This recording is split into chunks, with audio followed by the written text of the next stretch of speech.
Okay, this is problem number 13,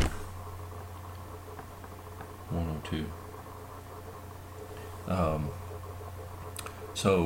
We are looking for forces, so we need to draw a free body diagram.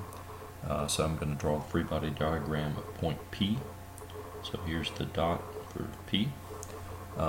It is in a moving in a vertical path, so I'm going to have the gravity on this.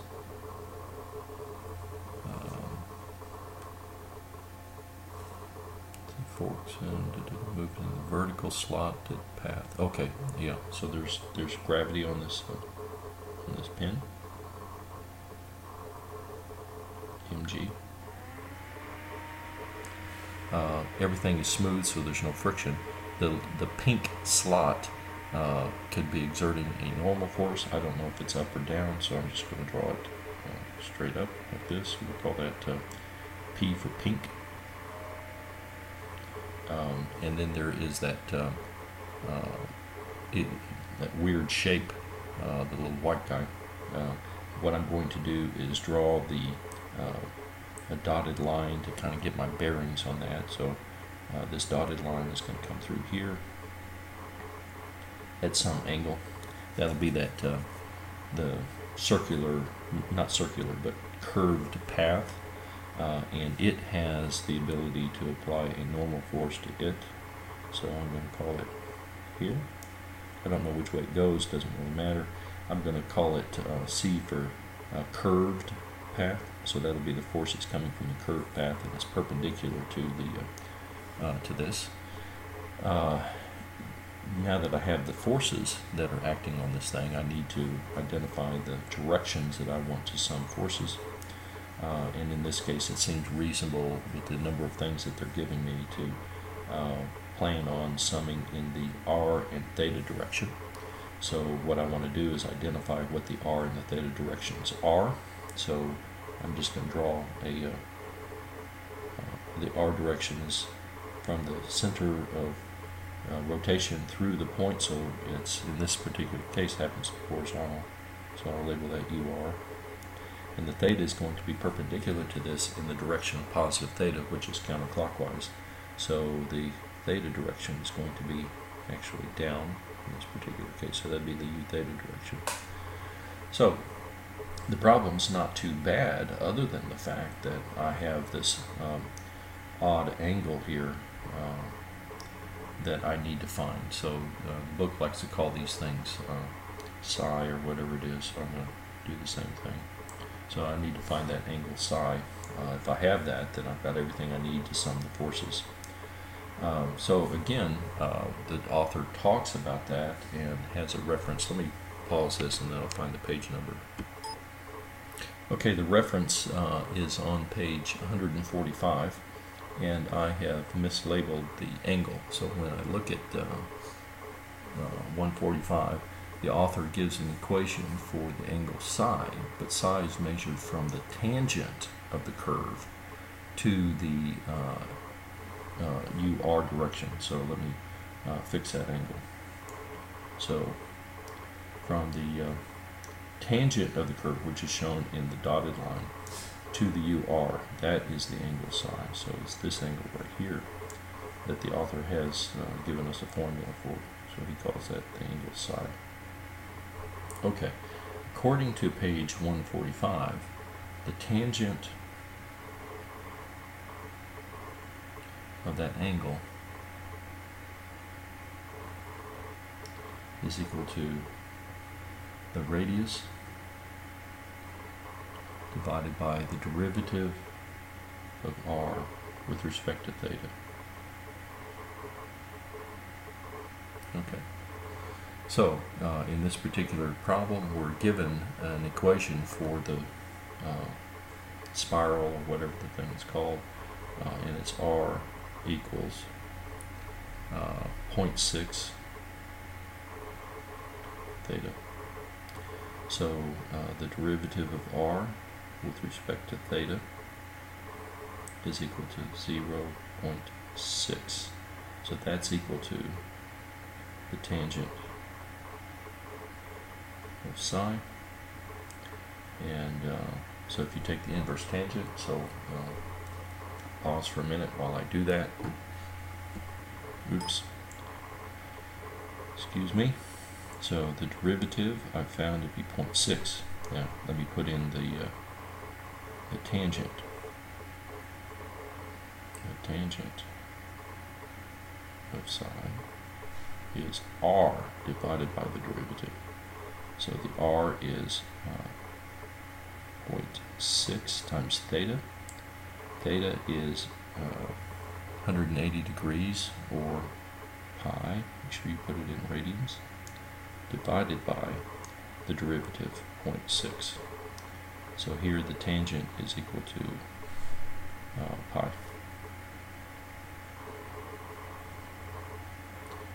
So if you take the inverse tangent of pi,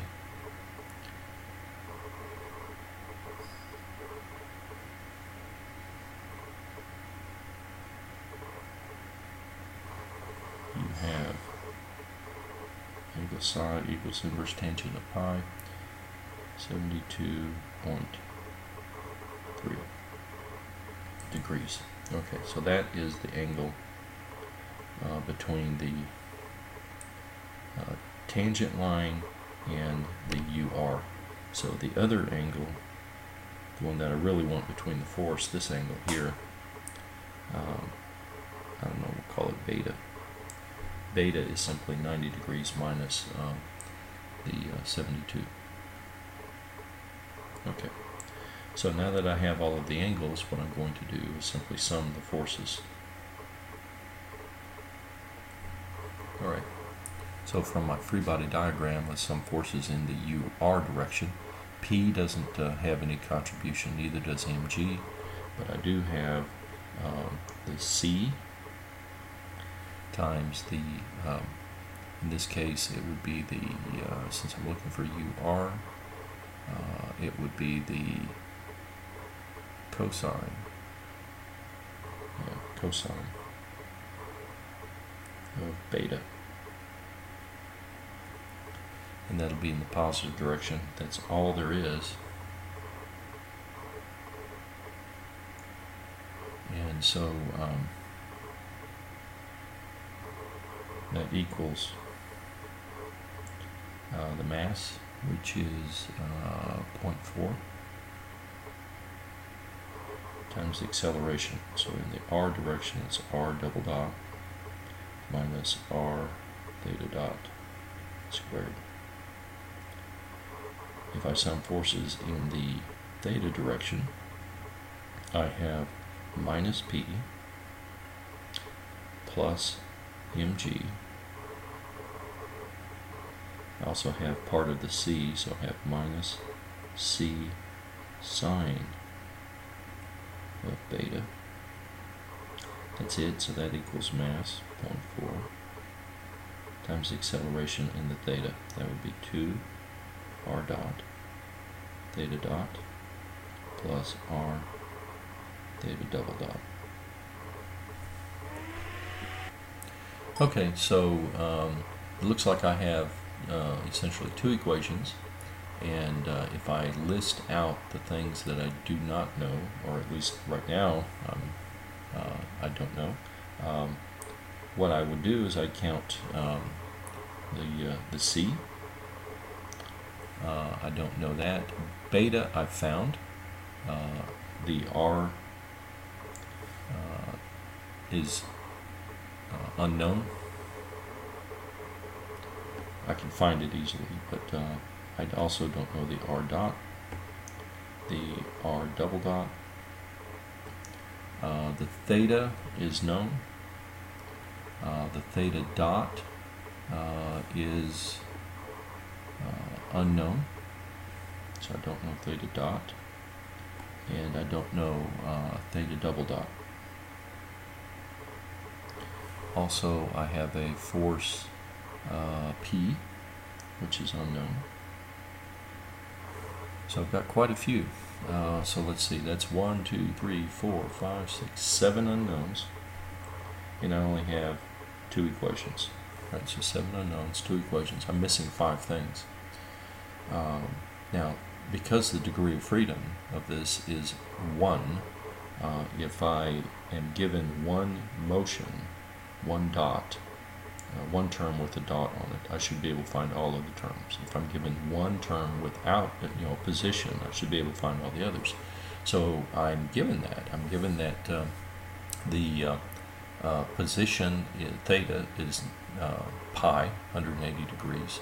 So I should be able to find all of the, I should be able to find r, because I'm given the speed, which is a single dot term. I ought to be able to find all of the terms that have single dots. And because I'm told that the speed is constant, that's a double dot term, I should be able to find all the double dots. So what I'm thinking now is that I ought to be able to find other equations that will tell me r, r dot, r double dot, theta dot, and theta double dot. If that's the case, then I'll have only two unknowns left, c and p, and everything will work out just fine. So what I'm going to focus on now is trying to find relationships between the motions that were given to me and all of these r's and r dots. Okay, so first thing I do is I say, well, they give me the fact that it's moving on a path, so I'm going to write those equations down. So first thing I know is that r is equal to 0.6 times theta. Okay. Then I can easily take a derivative of that, so that r dot is equal to 0.6 theta dot. Right? And then I can take another derivative, r double dot equals 0.6 theta double dot. Okay, so now instead of 2 equations, I now have 5 equations. So I'm sneaking up on it. I'm also told that the speed is constant. So I'm going to write down the speed in r theta directions. The speed, the velocity, is equal to r dot in the ur direction plus r theta dot in the u theta.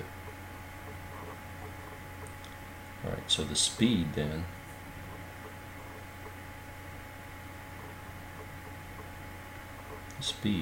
is going to be the square root of r dot squared plus r theta dot squared. And they tell me that that is equal to 2.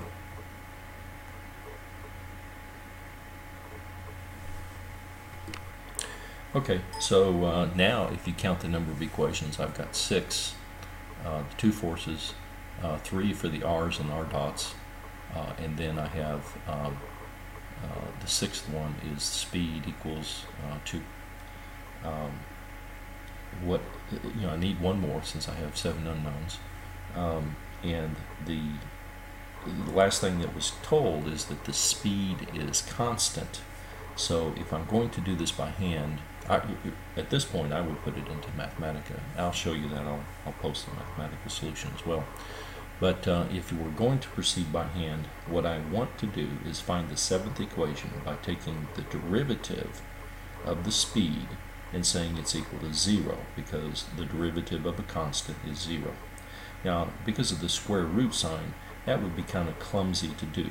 So what I'm going to say is if the speed is constant, then the speed squared is also constant. So what I'm going to do is take the derivative of speed squared. So let's do that. So we'll call this, I'm not sure what to call it, but anyway, we'll call it Q. So Q is going to equal speed squared. So that's equal to r dot squared plus r theta dot squared. That's speed squared. And I'm going to take the derivative of Q, speed squared, with respect to time. So this is going to be 2 r dot r double dot.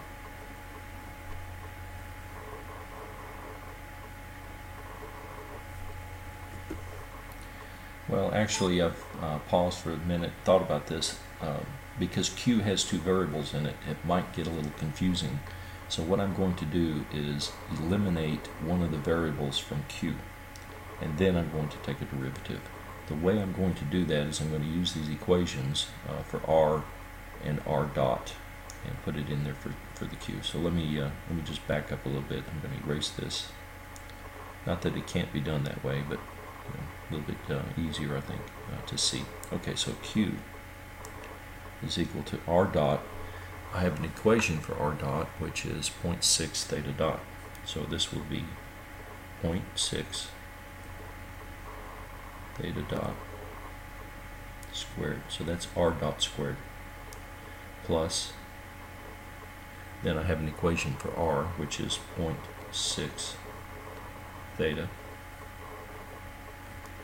dot. All of that is squared. Okay, so now I only have one variable. So then I'm going to take the derivative of Q with respect to time. So when you do, what you'll end up with is, let's see, I guess you could probably expand this, but anyway, we'll take the derivative. 2 times 0.6 theta dot times the derivative of what's inside, which is 0.6. The derivative of theta dot is theta double dot plus, bring the power down, 0.6 theta dot times, then we have a product formula on the inside.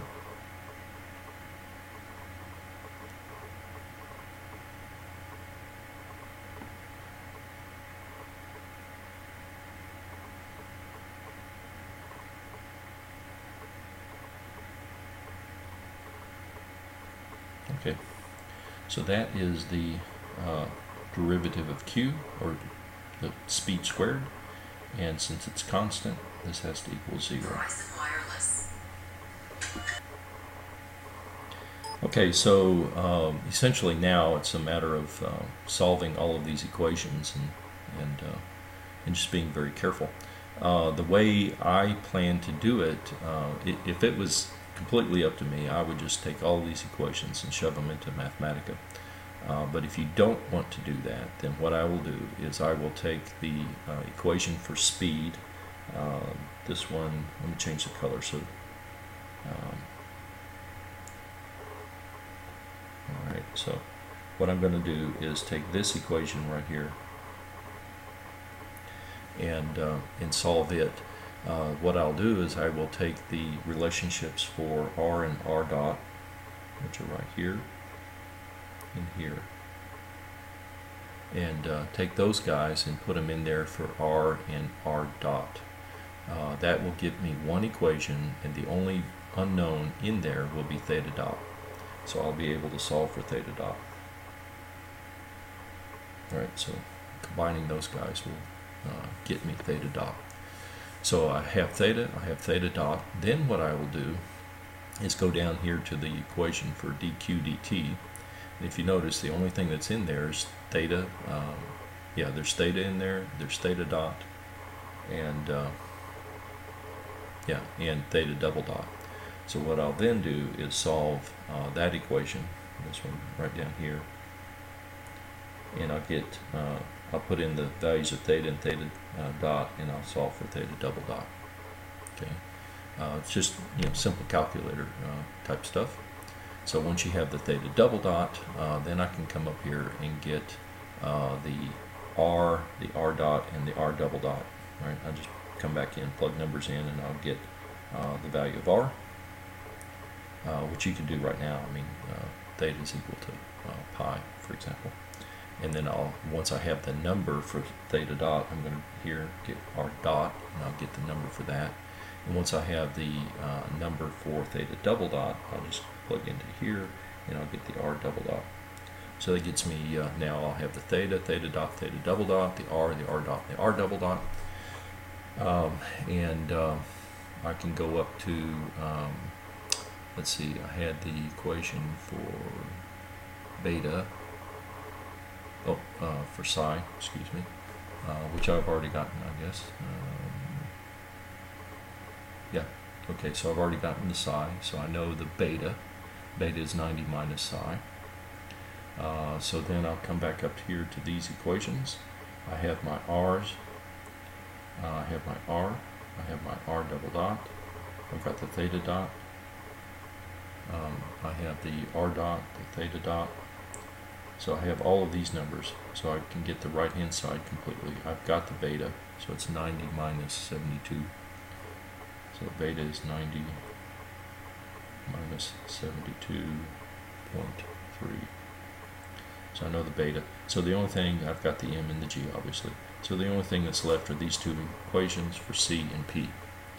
Okay, so what I'll do then is just go ahead and do the number crunching, and I'll give you the values that I come up with for each of these. So I'll pause it until I'm ready with the numbers.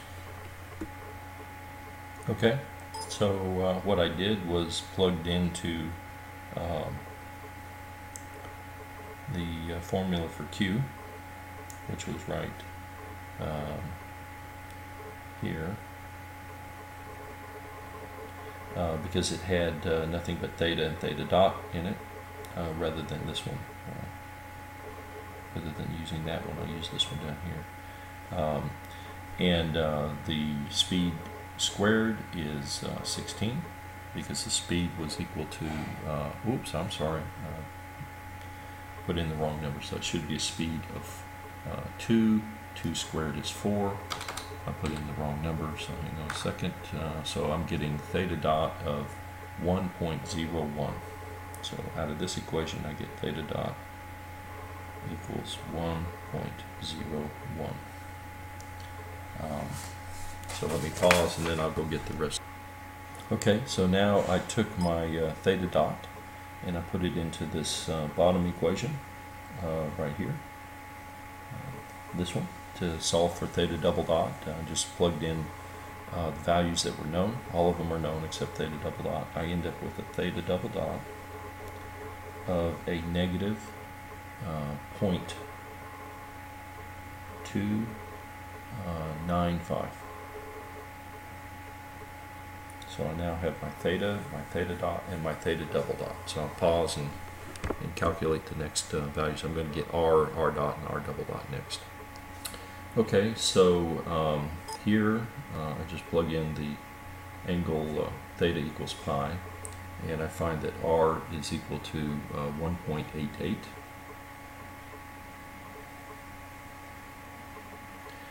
Then I have the theta dot, and so I just multiply by 0.6, and I find that r dot is equal to 0.607. And then finally I plug in the theta double dot that I have, multiply by 0.6, I end up with r double dot is a negative 0.177. So now I have my r dot, r double dot, theta dot, theta double dot, and all my angles. The only thing that's left is to plug into the equations, or the force equations, and solve for C and P. So I'm going to do that next. I'll pause and come back with the solution that I have. Okay, so I took all of these values and I put into the two equations with the C cosine beta and the P, and I solve for C and P, and what I get is my C is equal to a negative 0.88. The negative means that I drew it incorrectly, so I'm showing that the circular slot is pushing the peg away from it, but it's actually going to be pulling inward. No big deal. I probably should have known that because the acceleration is always inward from the on the path. Anyway, and then the value of p that I get is equal to a positive 3.92.